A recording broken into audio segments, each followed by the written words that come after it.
welcome back to another flowing video in a CR500 build series. In the last video, you guys saw we tore this thing completely down to the frame. We found some issues with it. We have a damaged steering stop, some dents in the frame rails, and there's significant wear throughout the frame and subframe. So I went ahead and brought it over to Quinnovations. Mr. Quinn is going to do some welding and reinforcements for us before I send that thing off to powder. So in the next video, we'll have the frame back and repaired so we can send it off to powder coat. In this video, we're going to be tearing into this massive 500 two-stroke engine. As you guys have seen, this thing does run in its current state, but I am unsure of when this thing was last rebuilt, and I have a feeling it's been a long time. However, I am optimistic that a lot of the internal parts will be reusable, as this thing did run and it ran pretty well. So things like the transmission and crank will hopefully be able to be reused. Just a reminder, this is going to be a giveaway bike. Every $25 spent on flow1.shop is going to get you one entry into the giveaway. One lucky person is going to be taking this thing home. Every entry helps support the channel and the videos, so if you like what we're doing here, please consider entering. It really helps me a lot. Without further ado, let's get into today's video. This thing is absolutely caked in dirt and grease. Let's start off by washing this thing up and getting it prepped for teardown. We're using Klotz Foam and Wash. It smells really good. Great for the dirt bikes. It removes dirt and grime really well, so check this stuff out. Don't want to forget the wash plugs.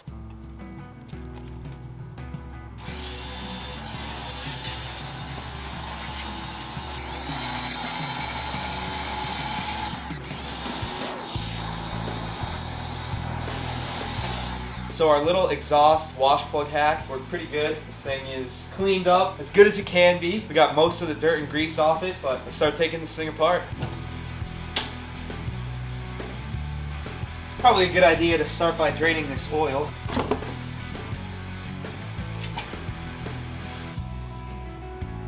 A little on the milky side. Metal shavings in there too. Hopefully we don't have any major issues in that. Not a bad idea to start by loosening these by hand.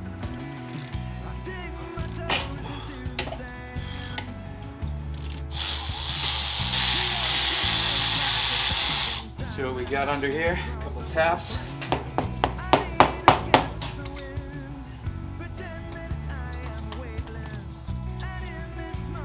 Well, this cylinder head is absolutely stuck on here. I cannot get it to lift on this side. It looks like it's super corroded on these three studs. I've tried hitting it. I've tried using a screwdriver. I really don't want to mess up the mating surface here. We're gonna see if we can get lucky, pull the rest of this stuff off, and see if we can slide the cylinder off as a whole.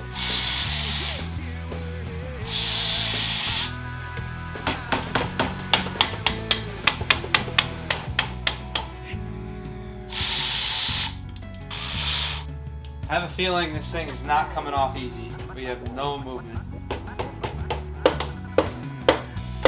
Oh, it's moving. No way. No way. That is insane.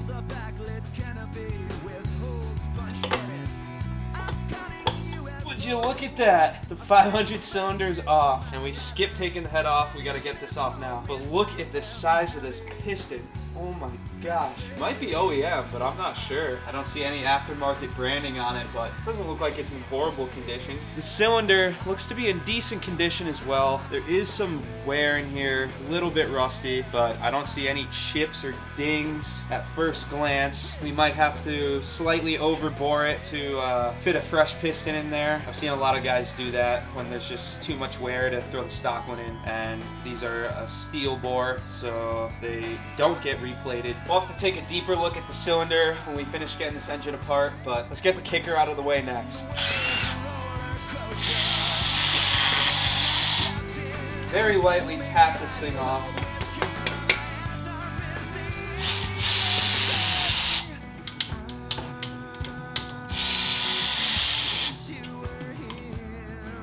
Rusty water pump, doesn't look damaged or anything.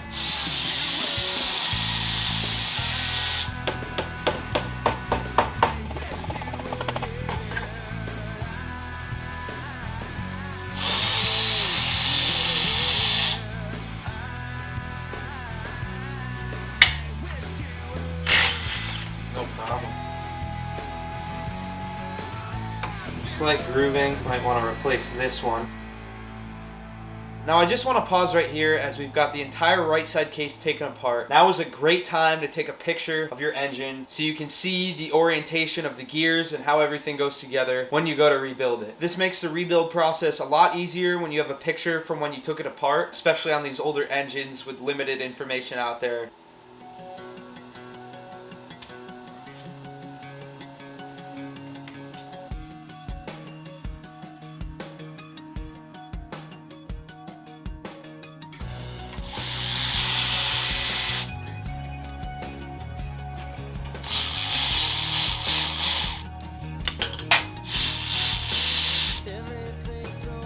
Alright, so now we're going to take off this gear connected to the crankshaft. You can use your Tusk clutch holder tool, snap that in place. So that holds the crank, and you can grab the old impact and blast her off.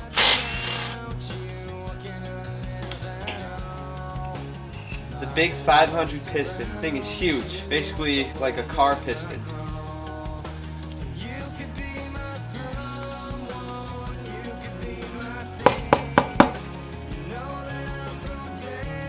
Thing looks mint. You know, a lot of times you can expect a lot of rust on these, but this one's not too rusted, so that's good. Again, using our Tusk clutch holder to get off this sprocket. This thing is pretty handy.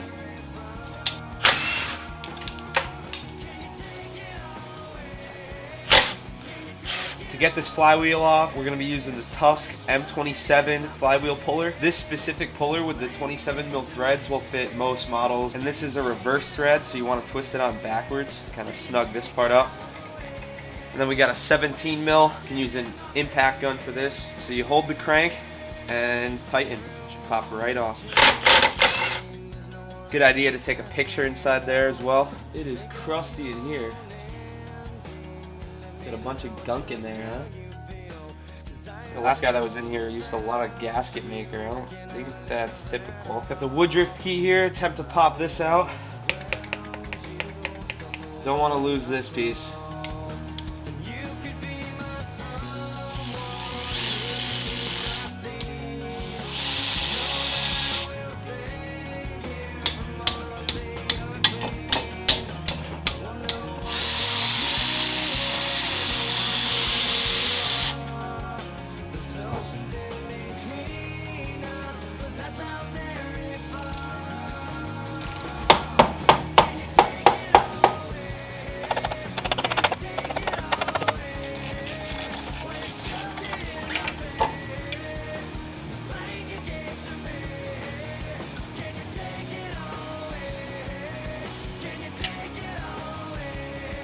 Transmission looks to be in good shape. I don't see any chips on any of the gears. It was running perfectly fine before I took it apart. That's always good to see once you take it fully apart. There's no chips in anything, so that's good. We should be able to reuse all these gears.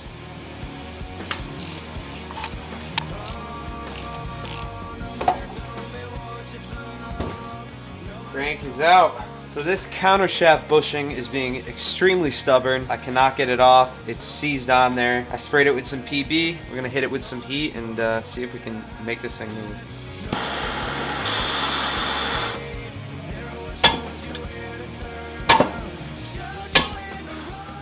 Man. Of course, the camera decides to die when I go to take out one of these transmission shafts. This one in specific is where the sprocket goes, and it was stuck in here, just like this, with this bushing holding it in place. Now, this bushing was seized on. It basically rusted to the transmission shaft, preventing me from pulling this thing out. I sprayed this with PB Blaster, so after sitting overnight, that PB penetrated the rusted areas and was able to provide me with just enough lubricant to pop this thing out. I had the case sitting over the bench like this with the transmission shaft hanging out. What I did was heat up the outer ring of this bushing here to expand it just slightly, and I used a rubber mallet to hit the shaft hard enough to pop it out, but soft enough so we didn't damage any of the components in here. And after a little while, this thing slowly slid out, and finally it popped out of this bushing here. So taking a look at the inside of these crankcases, everything seems to be in pretty good condition considering this bike is over 30 years old. All of the bearings spin freely. You know, there's nothing binding up in here, which I guess was to be expected because the bike ran pretty well before we took this thing apart. The only thing I can say is there is a little bit of rust rust. It seems to be just surface rust. I would guess that it built up just from sitting for the past, 5-10 years without running. Rust tends to build up on these bearings if the oil's not moving in there. There are some metal shavings in the case, as you guys can see. I guess that's our biggest concern here, but I did not see any loose components or major chips in here, so it's tough to say what those shavings are. I'll have to inspect all the components in further detail to see if there are any missing parts, but so far I haven't seen anything. I'm thinking that this is just wear. Maybe the guy that had it before didn't change the oil so often, so to get a full diagnosis on those shavings, we'll have to take a deeper look at all the transmission components. Taking a further look into this side of the transmission, I had to pop some of these gears off to get the shaft out, and the rest of them just fell out when the shaft finally popped off. All of the gears look to be in really good shape, honestly. I don't see any chipped teeth or anything of concern here. And don't worry, I did take a lot of pictures to see the orientation of these gears, and I do have the manual with the full diagram of how these gears align on the shaft. Nothing's really sticking out. Everything looks pretty good so far. What I'm going to do for now, just to store these things, put them in a bag and throw a little oil in here just to prevent any rust that could accumulate. And we'll take a deeper look into these when we go about finishing the cases and replacing the bearings. Now, taking a look at this crank, again, looks to be pretty good to me. A little bit of surface rust, but nothing really of concern here. The crank bearing's still intact. There's zero up and down play. A little bit of side to side, but that's typical. Yeah, just as you can see, there's a little bit of surface rust, but we should be able to get that off easily. And this thing is going to be rebuilt with a fresh bearing and rod, so everything looks reusable, which is awesome. I don't want to jinx it, but all the parts we're going to want to reuse look reusable, which is the best case scenario on a 30-plus-year-old dirt bike. Alright, before we end this video, it's time to draw the winner for the 2 pints of Klotz Super Techniplate and the Flow 1 stickers. About 30 of you guys entered to win this little giveaway, so I think we'll continue to do these throughout the build series. It's a fun way to keep the videos entertaining, and it doesn't cost anything for you guys. Let's draw the winner, and I'll announce what we'll give away in the next video. So I put all of the people's names who entered in this bag here, just so you guys can see that I'm not joking. Here's all the names going in the bag. Mix it up so it's fair. Alright, here we go. So the winner is Snipeus 2025, and he rides a 1998 CR250. Snipeus 2025. 1998 CR250. So Snipeus, what I'm going to have you do is send me an email with your address and a screenshot of your channel at flow1shop@gmail.com, and I'll get this 2-stroke oil sent out to you. Thank you all for entering. If you didn't win this giveaway, you're in luck because we're doing another one. In this one, we're going to be giving away our brand new Flow 1 valve stem caps. They come in this cool little pack here. It's like a metal tin, and they're made of CNC aluminum with a black anodized finish, and they have our little logo laser engraved right on the tops. So these are perfect for your dirt bike. They're super nice, and they give it a clean aesthetic look if you want to spice up your wheels. Along with the valve stem caps, we're going to be throwing in a little jet tag. It says Flow 1, and on the back it says Flow State of Mind, so you can throw these on your keychain. And along with both of those, we're going to put a little sticker pack in, 3 stickers in red, white, and blue. So I want to know where you guys are watching from. To enter this giveaway, all you have to do is enter where you're from, and we'll draw the winner in the next video. So thank you guys for watching. I hope you're enjoying the series so far. Only a handful of you guys have entered to win the 500 so far, so please consider entering. It really helps the channel and helps me make these videos. Plus, one of you guys is going to be going home with a fully built CR500. We're going to ship it out to you, so tap the link in this video to get entered to win the 500. Like and subscribe if you're new, and we'll catch you guys in the next video.